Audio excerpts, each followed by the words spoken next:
წიგნის სამყაროს ცენტრად ქცეული პარიზი და საქართველოს განსაკუთრებული სტუმრის სტატუსით.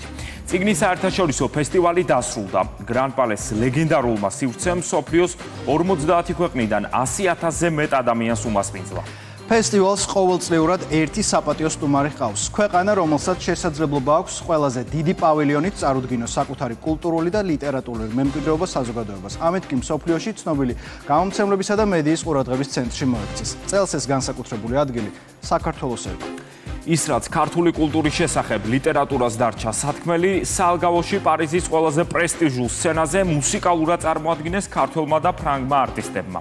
ევროპული ტრადიციები ქართულ მუსიკაში. მსმენელმა მე-20 საუკუნის ქართული მუსიკის საუკეთესო კომპოზიციები მოისმინა და მისი ევროპული კონტექსტიც გაიცნო. ზაკ მირიანაშვილმა და სანდრო მაჭარაშვილმა გადაიღეს პარიზის წიგნის ფესტივალი. ნახოთ რეპორტაჟი საფრანგეთიდან. ეს ლიტერატურის ხმა.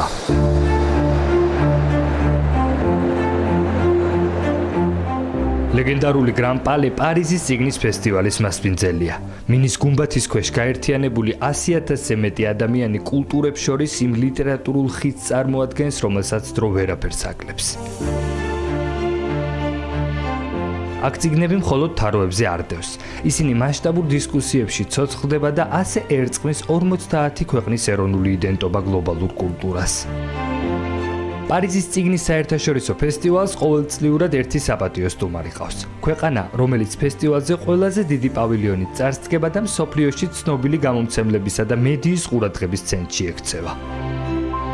საგანგებო სტუმრის სტატუსით პარიზის წიგნის ფესტივალზე წელს საქართველო წარსდგა. ეროვნული სტენდის კონცეფცია ალექსანდრე დიუმას წიგნის მოგზაურობა კავკასიაში მოტივებზე აიგო სლოგანით „იმოგზაურე საქართველოში ალექსანდრე დიუმასთან ერთად“. სახელოვნებო სფეროს წარმომადგენლები მსოფლიო აუდიტორიას იმ ემოციებს უზიარებენ, რომლებიც მათ კიდევ დიდხანს გაჰყვებათ.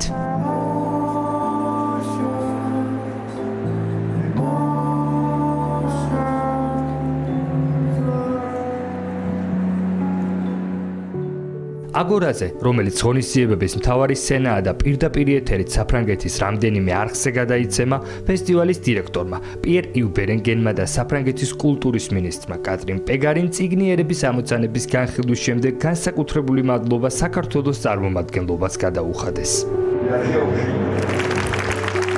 ჩვენ ამ დღეებში ვისმენთ ძალიან ბევრ კომპლიმენტს ქართული ლიტერატურის მიმართ, რაც აღაფრთოვანებს ყველას, იმიტომ რომ 1600 წლოვანი უწყვეტი ლიტერატურული განვითარება იძლევა სიამაყის შეგრძნებას, რომ საქართველოს ნამდვილად არა მხოლოდ პავილიონით სიდიდით არის დღეს ღირსეულად წარმოდგენილი, არამედ თავის ლიტერატურის სწორ ადგილზეა წარმოჩენილი. ეს არის მუდმივად განვითარებადი ქვეყანა, რომელიც არა მხოლოდ გეოგრაფიულად აკავშირებს ევროპასა და აზიას, არამედ პირდაპირ პროპორციულად უნიკალურ კულტურას ქმნის აი ამ გამტარუნარიანობაში.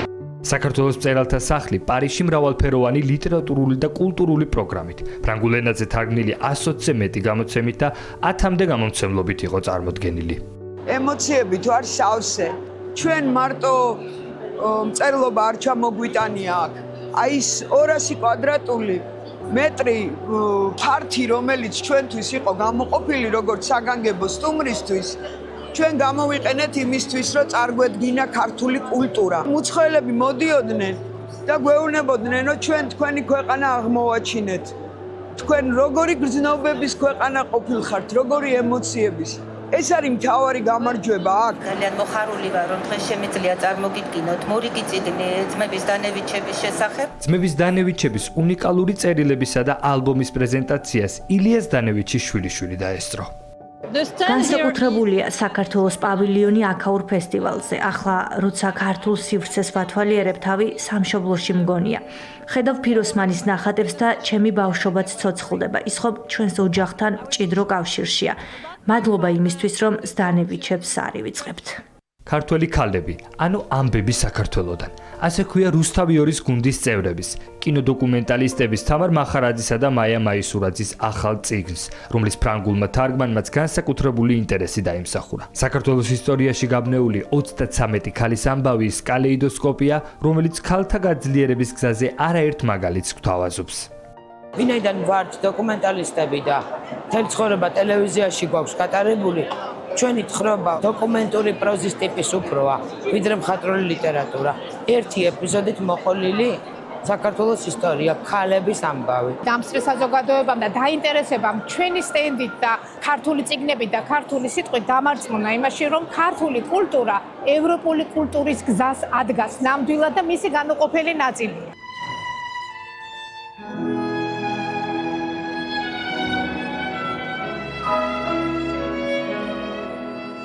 ის რაც ქართული კულტურის შესახებ ლიტერატურას დარჩა სათქმელი, სალგაოში, პარიზის ერთ-ერთ ყველაზე პრესტიჟულ სცენაზე მუსიკალურად წარმოადგინეს ქართველმა და ფრანგმა არტისტებმა.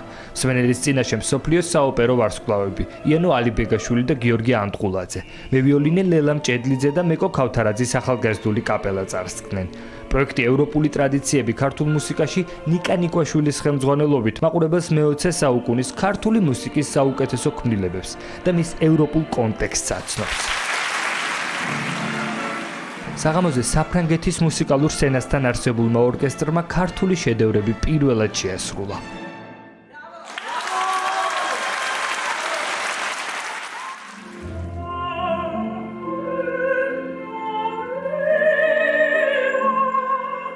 ქართული მუსიკის კონცერტის კულმინაციად საქართველოს კათოლიკოს პატრიარქის ავე მარია იქცა, რომელიც ილია მეორის ხსოვნას მიეძღვნა.